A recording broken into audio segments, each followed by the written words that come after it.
చాలా సంతోషం. ఈరోజు యూత్ కాంగ్రెస్ ఈరోజు మరి ఏ పార్టీలో కూడా లేనట్లు యూత్ ఎక్కువ ఉన్నారంటే కాంగ్రెస్ పార్టీలోనే ఉన్నారు. ఈరోజు కాంగ్రెస్ పార్టీ కోసం అహర్నిశలు కష్టపడుతూ ఎప్పుడు ఏ ఉద్యమాలు చేసినా ఏ ధర్నాలు చేసినా అంటే ముఖ్యంగా అంతకుముందు 10 ఏళ్ల పాలన కాంగ్రెస్ పాలన లేనప్పుడు కాంగ్రెస్ జెండా రెపరెపలాడించింది ఈ తెలంగాణ రాష్ట్రంలో అంటే యూత్ కాంగ్రెస్ అని చెప్పి ఈ సందర్భంగా చెప్పగలుగుతారు. ఎక్కడ ఏది జరిగినా మేము ముందుంటామని మరి జెండాలు చేతబట్టి ముందుకొచ్చిన యూత్ కాంగ్రెస్కు నిజంగా అభినందించాల్సిన అవసరం ఉన్నది. ఎందుకంటే యూత్ తోటే ఉత్సాహం ఉంటుంది, యూత్ తోటే ఓ స్లోగన్ ఇవ్వాలన్నా ఓ జెండా పట్టాలన్నా ముందు పడాలన్నా యూతే తప్పితే ఇంకెవరితో అది సాధ్యం కాదు. ఈరోజు మరి అట్లాంటి యూత్ కాంగ్రెస్ తోటి ఈరోజు తెలంగాణలో ప్రభుత్వం రావడంలో ముఖ్యంగా యూత్ తోటే అది సాధ్యమైంది. ఆ యూత్ కాంగ్రెస్ తోటి అది సాధ్యమైందని కూడా చెప్పక తప్పదు. మరి ఈరోజు యూత్ కాంగ్రెస్లో పనిచేస్తున్న మరి యూత్ కాంగ్రెస్ సభ్యులందరికీ కూడా యూత్ కాంగ్రెస్ కార్యకర్తలకు నాయకులకు మరి ఈరోజు మీ యొక్క బాధ్యత ఇంకా పెద్ద బాధ్యత ఉన్నది. ఈరోజు దేశంలో ఒక పరివర్తన జరుగుతుంది, దేశంలోనే ఒక మార్పు జరుగుతున్నది. ఎవ్వరు మాట్లాడినా అంటే గత 10 ఏళ్ల కంటే ఇంకా ఇప్పుడు ఎక్కువ యూత్ మీదనే దృష్టి కేంద్రీకరమైంది.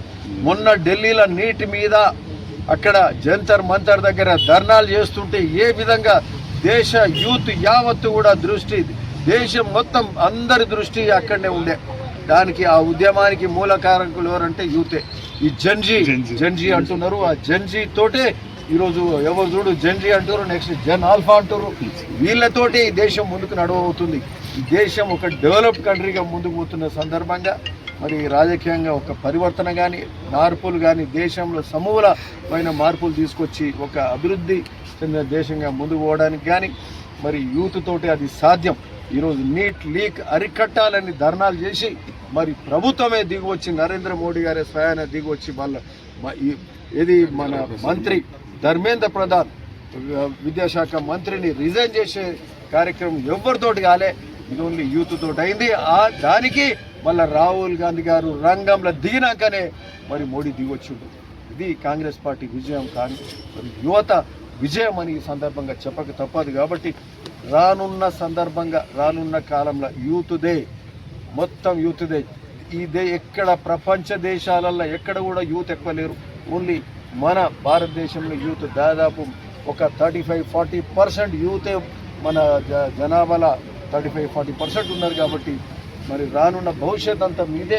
మరి మీ భవిష్యత్తు మరి మీ కుటుంబాలు మీ వ్యాపారాలు కానీ మీ వ్యవహారాలు కానీ ముందు మీ కాళ్ళ మీద మీరు గట్టిగా నిలబడుతూ వీలైనంత అటు చూస్తూ మీకు వీలైనంత సమయం ఇటు పార్టీకి కూడా ఇస్తూ కార్యక్రమానికి ఇస్తూ సమాజ సేవకు కూడా దోహదపడాల్సిందిగా మరి యువజన కాంగ్రెస్కు నేను సూచిస్తున్నా.